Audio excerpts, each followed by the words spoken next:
എന്താ ഇന്ത്യയിലല്ലേ? അതെ, ഇന്ത്യയിൽ തന്നെയാണ്. പ്രബുദ്ധരെന്ന് സ്വയം പറയുന്ന കേരളം ഇന്ത്യയിൽ തന്നെയാണ്. ബുദ്ധിയുള്ള പൊന്മാൻ ആറ്റിറമ്പിൽ തന്നെ മുട്ടയിടും. അതാണ് ശീലം. ദേശീയപാതാ വികസനം സംബന്ധിച്ച അവകാശ തർക്കം മലയാളികൾ പ്രതീക്ഷിച്ചത് തന്നെയാണ്. ദേശീയപാതാ വികസനത്തിനായി സംസ്ഥാനം പണം മുടക്കിയാണ് സ്ഥലം ഏറ്റെടുത്തതെന്ന് കേന്ദ്രമന്ത്രി ഗഡ്കരി തന്നെ സമ്മതിക്കുന്നു. 2019-25 കാലഘട്ടത്തിൽ ടോൾ പിരിവിലൂടെ NH 66 മാത്രം 1149.56 കോടി രൂപയാണ് ലഭിക്കുക. പക്ഷേ ഇതേ വിഹിതത്തിൽ നിന്നും 10ന്റെ നയാ പൈസ കേരളവുമായി പങ്കുവെക്കുന്ന കാര്യം തൽക്കാലം പരിഗണനയിൽ ഇല്ല എന്നാണ് മന്ത്രി പറഞ്ഞത്.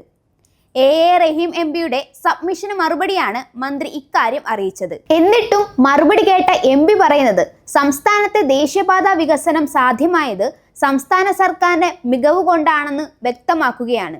ഒരു സംശയവുമില്ല, കയ്യിലിരുന്ന കാശ് കൊടുത്ത് കടിക്കുന്ന പട്ടിയെ വാങ്ങിയിട്ട് ഇനി എന്തു പറയാൻ.